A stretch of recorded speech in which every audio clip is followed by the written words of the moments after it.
Have you ever wondered why we go to war? Or why you never seem to be able to get out of debt? Why there is poverty, division, and crime? What if I told you there was a reason for it all? What if I told you it was done on purpose? What if I told you that those who were corrupting the world, poisoning our food, and igniting conflict were themselves about to be permanently eradicated from the earth? You might think that an idealistic fantasy. Well, let me tell you a story. We acknowledge there are criminals, of course. They rob your house, they steal your phone. They can murder you too if they think they can get away with it.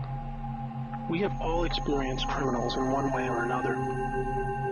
Criminals, as we know, are those who choose personal gain over the rights of others and have no regard for the law. But here is where you need to expand your thinking. Criminals can also succeed in business and politics, and can be elected as our leaders. If a criminal became the president, imagine what they could achieve. They could use the full weight of their executive power to commit much larger crimes, and ensure they and their friends were enriched to the fullest extent possible. A criminal president could create alliances with other criminal presidents, and then collaborate on more global criminal activities. Anything goes. Drug running, human trafficking, whatever makes the big bucks.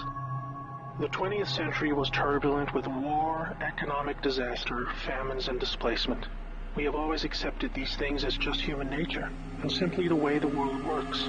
Something inevitable, and due to the weaknesses of human nature that drive us to these actions. This is where we were all tragically wrong. You are not a criminal. I'm not a criminal. So how can we just assume that it is human nature that is driving all this pain and misery? What if it wasn't human nature at all, and as a result of something more deliberate? We were taught that capitalism was the cause of a massive rich-poor divide and the reason for poverty, which in turn is the reason for war, crime, and starvation. Others were taught that communism, the system of equal wealth across all people, was really to blame for the mess.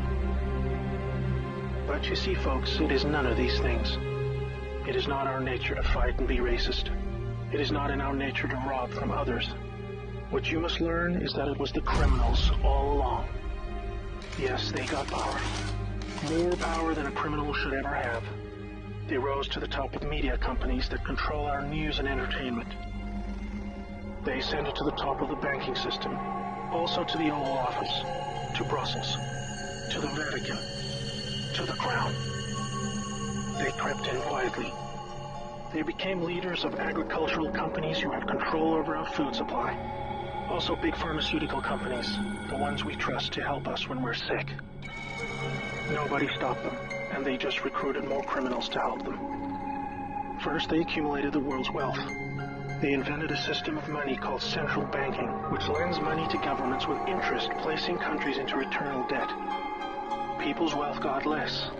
Their wealth got more. Much more. When a criminal is already as rich as they can get, then protecting their ill-gotten gains becomes the priority. Angry citizens tired of being poor are a major obstacle and can revolt if they suffer enough. The criminals needed to prevent this. So they diverted attention to the last remaining competitor, the people of the world. You and me. We were not happy being ruled by criminals and having to work 3 jobs just to survive. They know we won't accept it.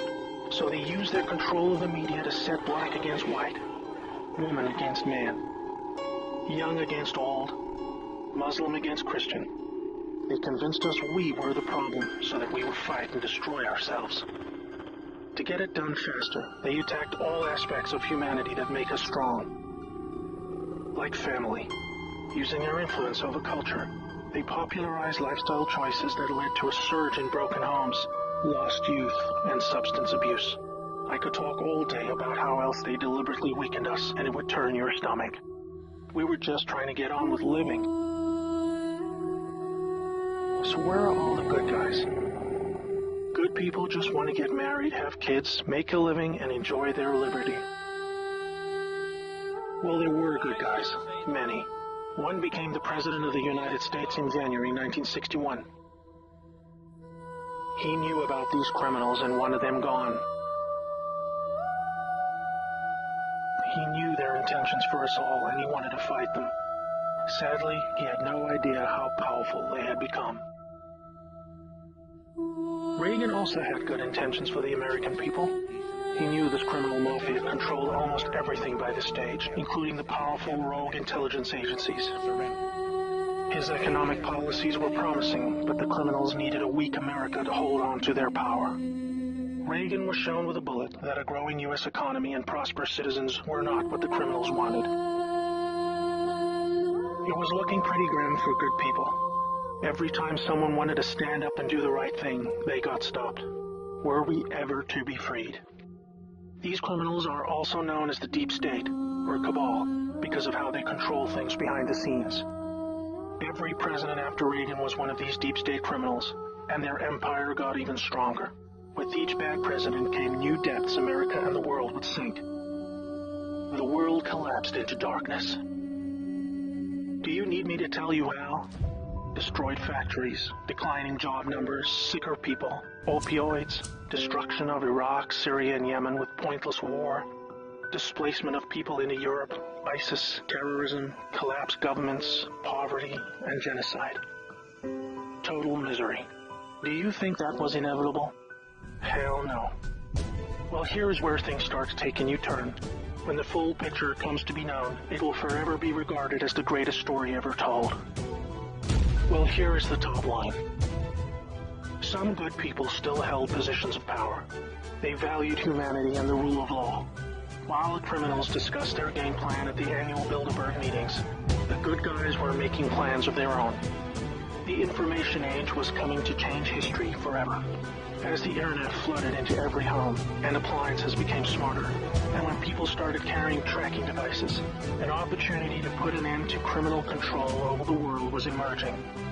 We became connected, trackable, and surveilled. But so did they. They became dependent, just like we did, on email, SMS, instant communication. It made crime much easier, but it also put them on a grid that, if accessed by the right people, would expose their crimes to the public and end their iron grip on us once and for all. In this new age of information, it was thought that the military should also have its own intelligence agency to focus on cybercrime and espionage.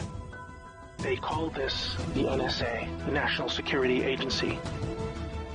Here we had every phone call, email, and text from every device stored and archived. Whether it be someone making a doctor's appointment or the deep state setting up a massive heroin purchase from the Taliban. In the right hands, it would be enough information to expose the entire sinister criminal plot to rub us blind and wipe us out. Hold that thought. Now I need to explain the plan. The good guys were devising a plan to reclaim the world from the cabal and return it to the people. It would involve alliances with multiple countries, since the criminals had global rat lines, trade, and other infrastructure in place that would need their cooperation.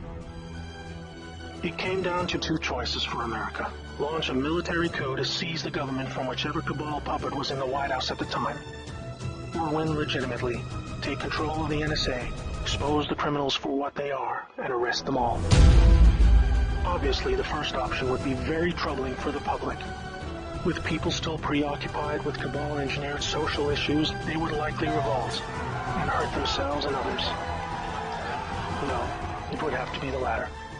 So they needed a candidate who could win, and who could win big.